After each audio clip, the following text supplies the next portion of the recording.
नमस्कार, स्वागत है आपका। आप देख रहे हैं हमारा वीकली शो पूर्ण विराम और आपके साथ हूं मैं दीपा फिलहाल। पूर्ण विराम में आज बात करेंगे उस तीसरे मोर्चे की जिस पर अखिलेश यादव ने इशारों में पूर्ण विराम लगा दिया है। पिछले दिनों अखिलेश यादव ने न्यूज एजेंसी पीटीआई से बात की और इस बातचीत में उन्होंने कई मुद्दों पर बात की, लेकिन जो सबसे बड़ी बात रही वो 24 के चुनाव को लेकर थी। अखिलेश यादव ने बताया कि भाजपा के लिए मजबूत विकल्प तैयार करने पर लगातार मंथन चल रहा है और माना जा रहा है कि इस मंथन में उनकी भी अहम भूमिका है। लेकिन ये मंथन कांग्रेस को चुभ रहा है क्योंकि देश के अलग अलग राज्यों के सियासी दल जो रणनीति बना रहे हैं उसमें कांग्रेस को जगह ना देने की चर्चा है।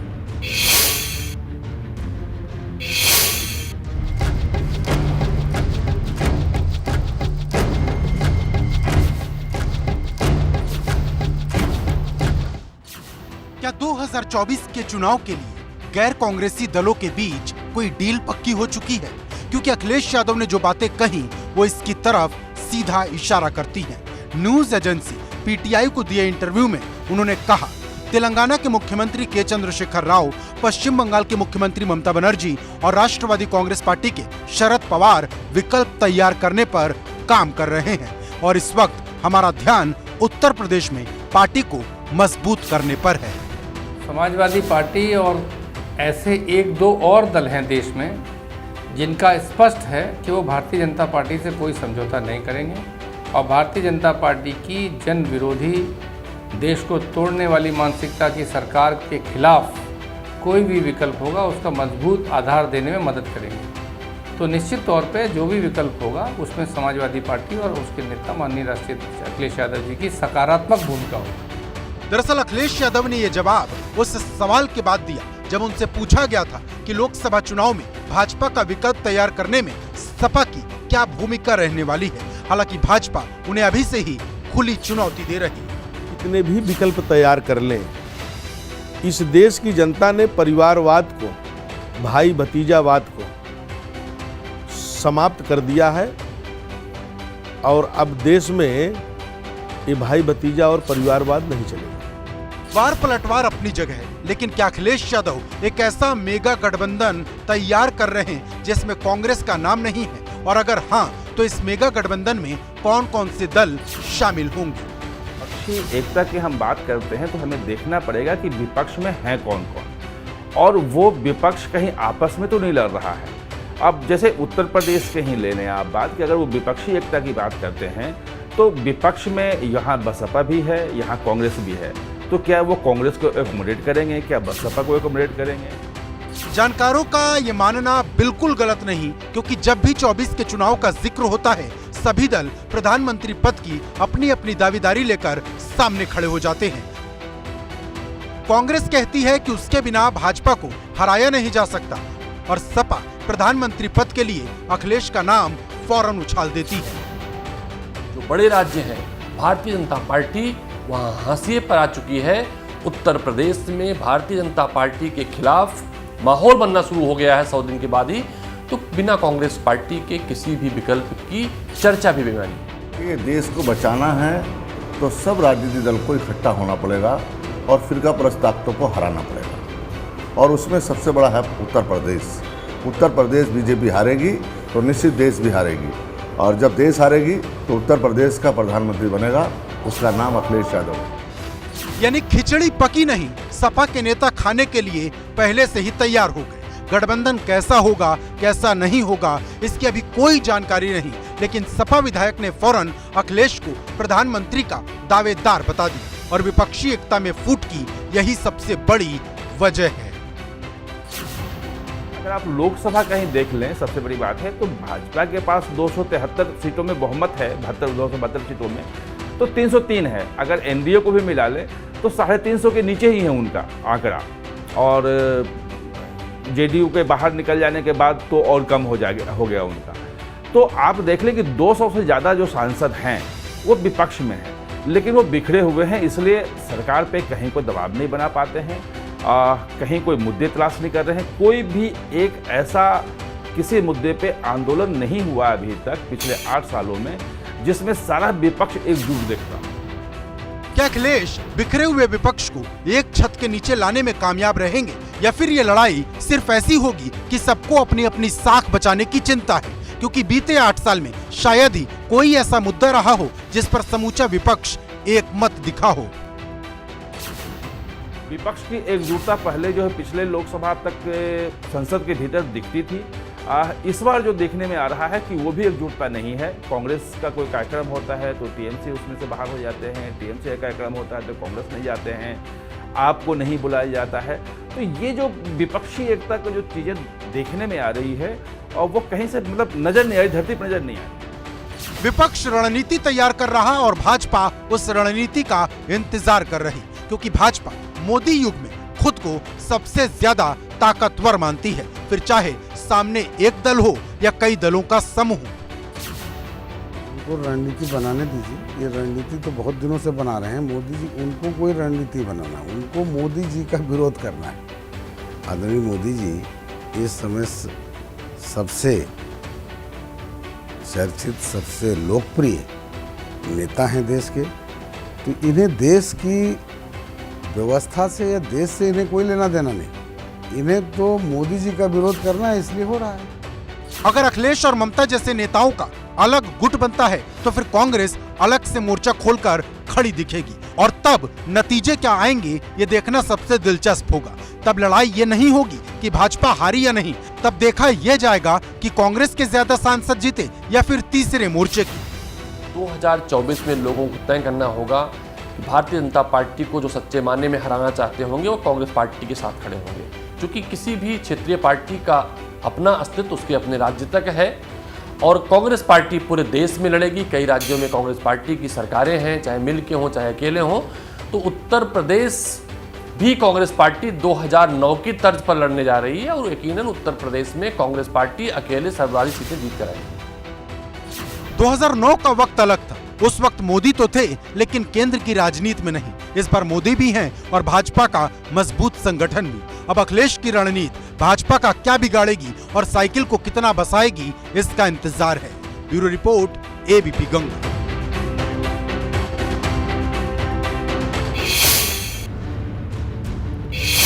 दरअसल विपक्षी दलों को बिहार से बूस्टर डोज मिला है। नीतीश कुमार ने एक झटके में बिहार का साथ छोड़ दिया और बिहार में बीजेपी का साथ छोड़ दिया। देश भर में भाजपा के खिलाफ रणनीति का नया चैप्टर शुरू हो गया। विपक्षी दलों की जो प्लानिंग है उसके मुताबिक सभी दल को एक साथ आना होगा, लेकिन ये संभव लगता नहीं है, क्योंकि लगभग सभी राज्य ऐसे हैं जहां क्षेत्रीय दलों में टकराव है और प्रधानमंत्री पद की दावेदारी को लेकर झगड़ा भी सरेआम है।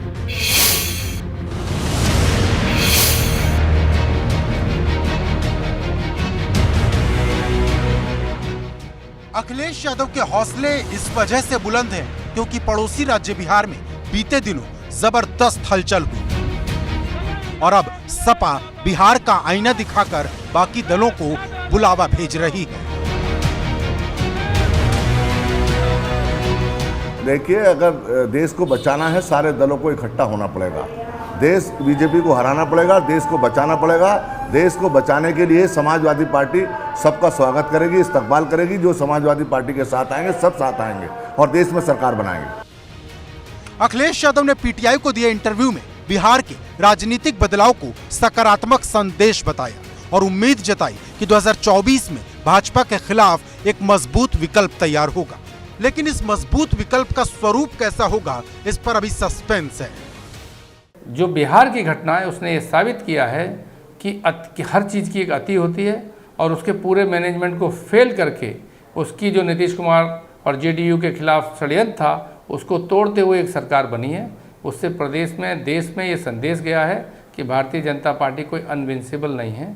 ऐसा नहीं है, राजनीतिक लोग ठान लेंगे तो ये सरकार उठाकर जैसे बिहार में ज़मीन पे आ गई उसी तरह देश में भी ज़मीन पे आ सकती है।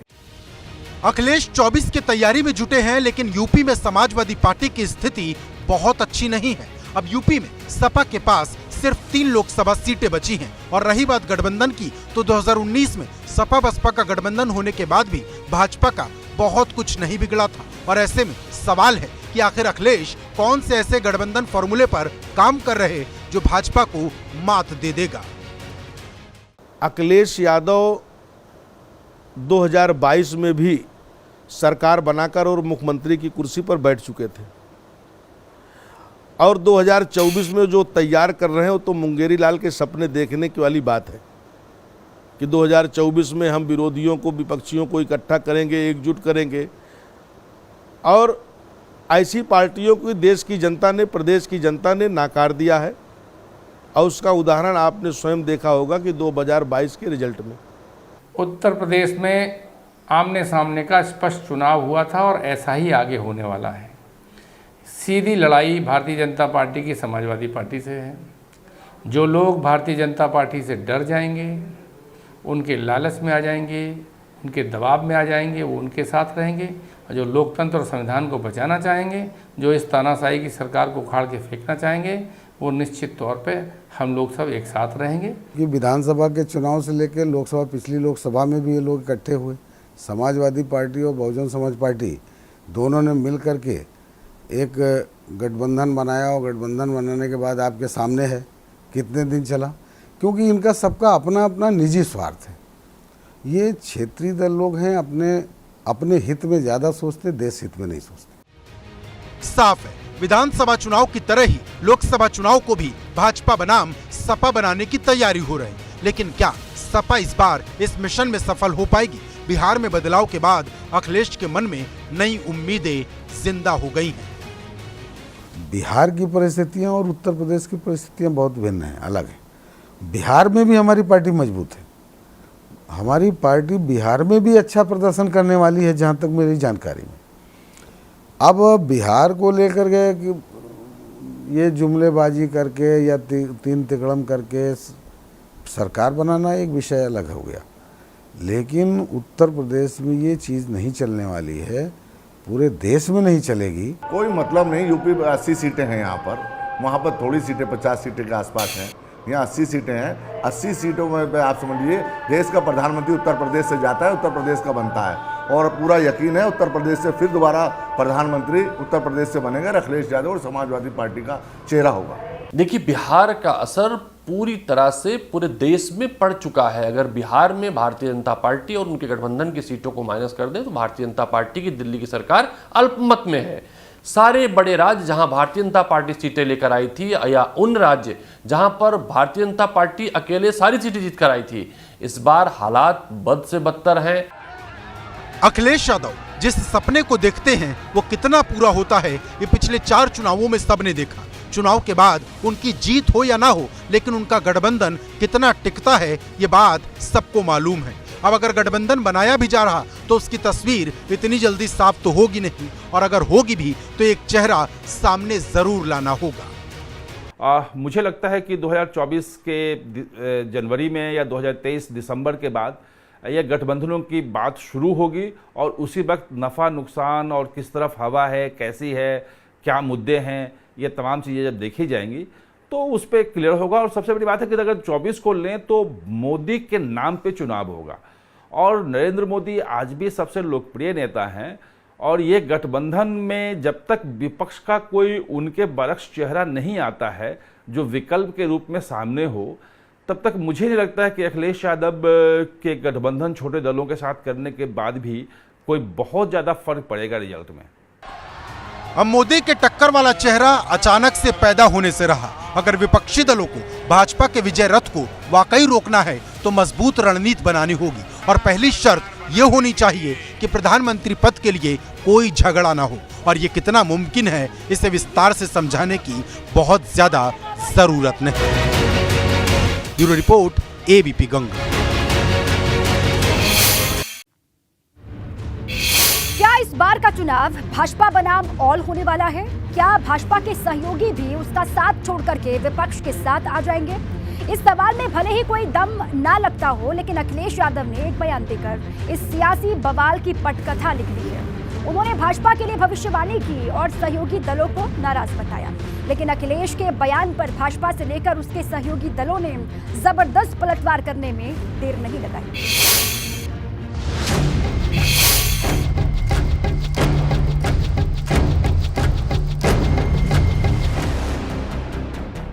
तैयारी 24 की है और तीर तीखे चलाए जा रहे हैं। अखिलेश यादव ने एक ऐसा बयान भी दे डाला जिसने यूपी में सियासी तूफान खड़ा कर दिया। न्यूज एजेंसी पीटीआई को इंटरव्यू देते हुए उन्होंने कहा, उत्तर प्रदेश में भाजपा के सहयोगी दल उससे खुश नहीं है। सहयोगी दलों को आखिर क्या मिल रहा है? एक दिन सहयोगी दल भी भाजपा का साथ छोड़ देंगे।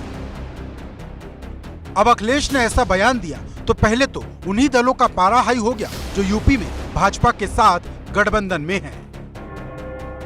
जिसको जनता ने 2022 के चुनाव में, 2017 के चुनाव में, 2019 के लोकसभा चुनाव में और अभी जो कुछ समय पहले उपचुनाव हुए हैं उसमें नकार दिया है, तो उसके पास बोलने के लिए बचेगा क्या? मेरा तो इसमें स्पष्ट मानना है कि अगर किसी प्रकार की कोई बेईमानी हुई होती तो 5 सीट भी नहीं आती। गठबंधन के मामले में भले ही अखिलेश यादव की नीतियां कमजोर पड़ जाती हों, लेकिन भाजपा के गठबंधन पर सवाल उठाने में विरोधियों को सोचना पड़ता है। लेकिन अखिलेश ने जो भविष्यवाणी की वो भाजपा नेताओं को चुभ गई। देखिए, जो अपना घर ना संभाल सके, अपने साथ चुनाव लड़े 2022 में, उन सहयोगियों को ना संभाल सके, वो दूसरे के ऊपर उंगली कैसे उठा सकता है? हमारे साथ जो सहयोगी हैं सरकार में भी हैं, संतुष्ट भी हैं, और कहीं आपने सुना नहीं होगा उनके मुंह से कोई ऐसा बयान। और उनके साथ जो चुनाव लड़े 2022 में, वो तो सारे उनके साथ छोड़ के चले गए। तो पहले तो उनको अपने गिरेबान को झांकना है, अपने घर को झांकना है कि हमारा घर ही सुरक्षित नहीं है। उन्हीं के पार्टी के जो नेता हैं उनके अंदर एक असंतोष की भावना है अखिलेश जी के प्रति, तो पहले उनको अपनी जो उनकी पार्टी है उसके बारे में चिंता करनी चाहिए और उनको अपने नेताओं से पहले संवाद स्थापित करके उनको ठीक करना चाहिए। भारतीय जनता पार्टी सबके साथ मिलकर तेजी से अपने प्रदेश को, अपने देश को विकास की तरफ ले जा रही है। पूरा मामला गठबंधन का है। सुभाषपा के ओम प्रकाश राजभर को छोड़ दिया जाए तो 2014 के बाद यूपी में जो दल भाजपा के साथ जुड़े वो आज तक बरकरार हैं। ऐसे में अखिलेश ने भाजपा के गठबंधन पर हमला करके सियासी बवाल खड़ा कर दिया। भाजपा अब अखिलेश को सपा के बिगड़ते भविष्य की चिंता करने की नसीहत दे रही है। आप 24 चुनाव आने दीजिए, उन्हीं के पार्टी के जो उनके शीर्ष नेता हैं, जो उनके पार्टी के बड़े नेता हैं, वो भी उनसे किनारा कर लेंगे। क्योंकि जिस तरीके से जो अखिलेश यादव जी अपने ही नेताओं की अनदेखी करते हैं, तो उनके अंदर, उनके पार्टी के अंदर एक असंतोष की भावना है और लगातार अलग अलग नेताओं के बयान से वो स्पष्ट आप देख सकते हैं। तो उनको अपनी पार्टी की चिंता करनी चाहिए। भारतीय जनता पार्टी तेजी से जनता को साथ लेकर विकास की तरफ बढ़ रही है। चुनाव से पहले सियासी दलों में भागदौड़ हर बार मचती है और बीते कुछ सालों में इसका सबसे ज्यादा फायदा भाजपा ही उठाती है। अखिलेश अगर यूपी में बड़ा गठबंधन बनाने का प्लान कर रहे तो उन्हें दिल बड़ा रखने की भी सलाह दी जा रही। चुनाव के अंतिम समय में गठबंधन बनता है और उस वक्त किसकी क्या स्थिति होती है, कौन कहां जीत रहा है, किसको किससे फायदा मिलता हुआ दिख रहा है, उसके हिसाब से चलेगा। लेकिन अगर वहां अखिलेश यादव को गठबंधन मजबूत करना है तो जो छोटी छोटी पार्टियां हैं उनको एकोमोडेट करना होगा, उनकी बातें सुननी होगी और उनको जगह देनी होगी। सिर्फ अपने दम पे नहीं कर सकते और सिर्फ छोटी मतलब पार्टियों से नहीं होगा। बसपा और कांग्रेस के साथ कितना जा पाएंगे ये देखने की बात होगी, क्योंकि ये बसपा के साथ भी गठबंधन करके देख चुके हैं और कांग्रेस के साथ भी गठबंधन करके देख चुके हैं, उसका कोई फायदा नहीं हुआ। अखिलेश का गठबंधन बनता है और टूट भी जाता है। इसकी एक बड़ी वजह है चुनाव में हार है, क्योंकि अगर किसी भी चुनाव में अखिलेश का गठबंधन जीत जाता तो गठबंधन बना रहता, ठीक वैसे जैसे भाजपा का बना रहता है। सियासत का यही सत्य है, जब तक पावर रहती है तभी तक साथी साथ रहते हैं। Bureau report, ABP Ganga.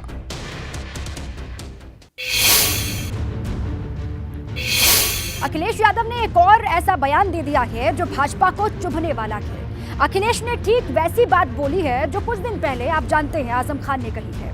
फर्क बस इतना है कि आजम खान ने ये बात इशारों इशारों में कही थी, लेकिन अखिलेश ने खुलेआम कह दी। दरअसल अखिलेश यादव ने चुनावों में हार का ठिकरा चुनाव आयोग के सिर पर ठोक दिया है और चुनाव आयोग को साफ शब्दों में बेईमान कह दी।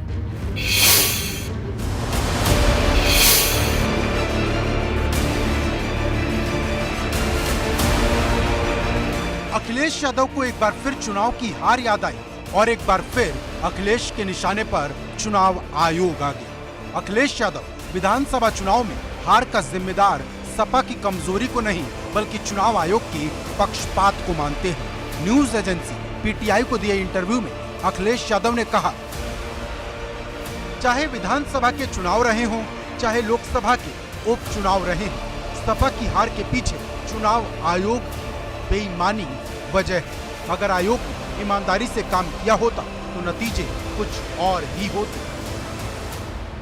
बीजेपी के इशारों पे टोटल चुनाव आयोग काम कर रहे हैं। शासन और प्रशासन जब चुनाव होता है तो चुनाव आयोग के अंडर में आते हैं, लेकिन आपके रामपुर में और आजमगढ़ में देखा गया चुनाव आयोग उल्टा अंडर में शासन और प्रशासन के काम कर रहा था। वोट नहीं डालने दिया, लाठीचार्ज किया है, बहुत बुरे हालात हुए। देखिए, बहुत गंभीर विषय है। जिस तरीके से इलेक्शन कमीशन पे सीधी उंगली उठाना, ये बहुत ही मतलब उचित चीज़ नहीं है। आप सरकारी संस्थाओं पे अविश्वास पैदा करके जनता के बीच में एक भ्रम की स्थिति पैदा कर रहे हैं। अपनी राजनीतिक जो आपकी इच्छा है वो इतनी बलवान नहीं कर देनी चाहिए कि आप सरकारी संस्थाओं पे उंगली उठाकर जनता के बीच में भ्रम फैलाएं। यानी अखिलेश यादव बताना चाहते हैं आजमगढ़ और रामपुर उपचुनाव में अगर सपा हारी तो इसके पीछे चुनाव आयोग की बेईमानी वजह थी। इससे पहले लोकसभा उपचुनाव में हार के बाद आजम खान समेत सपा के तमाम नेताओं ने चुनाव आयोग पर सवाल खड़े किए थे। तो इसे निष्पक्ष कैसे कह सकते हैं आप? ये चुनाव ही कब है? इसे चुनाव कहेंगे आप? अगर हिटलर के ज़माने में चुनाव होता, चंगेज के ज़माने में होता तो शायद ऐसा ही होता। हो सकता था वो भी कुछ पढ़ने देता। अच्छा सर, हम चुनाव आयोग को लेकर अखिलेश यादव हार के पहले दिन से ही हल्ला बोल रहे हैं। उपचुनाव में जब हार हुई तो अखिलेश का गुस्सा और ज्यादा बढ़ गया। अखिलेश ने कहा, सपा ने विधानसभा चुनाव लोकतंत्र बचाने की अपील के साथ लड़ा, मगर नतीजा सबके सामने है। देश में अब कोई भी निष्पक्ष संस्थान बाकी नहीं रह गया है। चुनाव आयोग ने बहुत बेईमानी, बड़ी संख्या में मतदाताओं के नाम मतदाता सूची से काट दिए गए। रामपुर लोकसभा उपचुनाव में सपा कार्यकर्ताओं को वोट नहीं डालने दिया गया, जबकि आजमगढ़ में सपा कार्यकर्ताओं को रेड कार्ड जारी किए गए। क्या चुनाव आयोग सो रहा था? उसने हमारी शिकायतों पर ध्यान ही नहीं दिया। हर बार यही गलती करते रहे, धूल चेहरे पे थी और आईना साफ करते रहे। इसके पहले ईवीएम पे सवाल उठाया करते थे और अब चुनाव आयोग पे सवाल उठा रहे हैं। अब आने वाले समय में जैसे कि आपने कहा 2024, तो ये लोकतंत्र पर भी सवाल उठाने का काम करेंगे। महत्वपूर्ण कारण ये है कि चुनाव आयोग की भूमिका एक भारतीय जनता पार्टी के एजेंट के रूप में या सहयोगी अनुवांशिक संगठन के रूप में रही। उन्होंने कहीं किसी शिकायत का गंभीरता से संज्ञान नहीं लिया। चुनाव आयोग को पूरी जानकारी देने के बावजूद और बहुत सारे लोगों के सक्रिय रूप से जिलों पर नज़र रखने के बावजूद अंतिम सूची जो प्रकाशित हुई उसमें 10,000 से 20,000 तक पर विधानसभा में वर्ग और जाति को चिन्हित करके लोगों के वोट काटे गए, उनको मताधिकार से वंचित किया गया। तो ऐसी बहुत सारी बातें हैं जिन्होंने चुनाव परिणाम प्रभावित किया। हमेशा ये लोग ऐसा करते रहे। तो ईवीएम जब इनकी ख़राब होगी तो जब भी इनकी ये फेल हो जाते हैं, जब ये हार जाएंगे तो ईवीएम ख़राब हो जाएगी, लेकिन जब जीतते हैं तो इनकी ईवीएम नहीं ख़राब होती। अभी इस तरह की तमाम चीज़ें आएंगी। मैं समझता हूँ कि जनता इसको बहुत अच्छी तरीके से जानती है। प्रदेश की जनता, देश की जनता, इनकी इस जो जुमला है, इनका जो जुमला है कि ईवीएम खराब। अखिलेश कोई भी बयान देते हैं तो इसके पीछे कोई ना कोई रणनीति जरूर होती है। अब जानकार मान रहे कि उनका ये बयान कार्यकर्ताओं में जोश भरने के लिए है। तो मुझे लग रहा है कि वो सिर्फ अपने कार्यकर्ताओं में जोश भरना चाहते हैं, हम अपने समर्थकों में जोश भरना चाहते हैं कि देखो हमारे पास सबसे बड़ी विपक्षी दल है, हमारे पास अभी समर्थक हैं, हमारे पास, हम कभी पीछे अब नहीं हटेंगे और 2024 के लिए उनको तैयार करना चाहते हैं। चुनाव में हार का गम कांग्रेस को भी है और कांग्रेस का आरोप भी कुछ ऐसा ही है जैसा अखिलेश यादव का, क्योंकि चुनाव के दौरान कांग्रेस के नेताओं ने भी चुनाव आयोग को खूब चिट्ठी लिखी थी। देखिए, कुछ मामलों में अगर हम देखें तो अखिलेश यादव जी ने सही बात कही है। कई सारी ऐसी विधानसभाएं हैं जहां पर 4 से 6 हज़ार वोट कट जाते हैं और 4 से 6 हज़ार वोट बढ़ जाते हैं। इसकी कंप्लेंट्स हमने खुद की थी, हमारी पार्टी ने भी की थी, समाजवादी पार्टी ने भी की होगी। तो अगर कटे नाम बढ़ नहीं रहे हैं, बढ़े नाम घट नहीं रहे हैं जो फर्जी हैं, तो कहीं ना कहीं चुनाव आयोग की भूमिका, सरकारी तंत्र की भूमिका संदिग्ध होती है। 22 का विधानसभा चुनाव तो इतिहास, लेकिन अब बारी उस लोकसभा चुनाव की है जहां अगर अखिलेश की हार हुई तो उन्हें बड़ा झटका लगेगा। चुनाव आयोग पर आरोप भले लगाए जाए, लेकिन इतिहास के पन्ने में जो दर्ज होगा उसमें चुनाव आयोग का कहीं जिक्र नहीं होगा। Bureau report, ABP Ganga. और इसी रिपोर्ट के साथ ही पूर्ण विराम में आज के लिए बस इतना ही। खबरों का सिलसिला लगातार जारी है, आप बने रहिए एबीपी गंगा के साथ।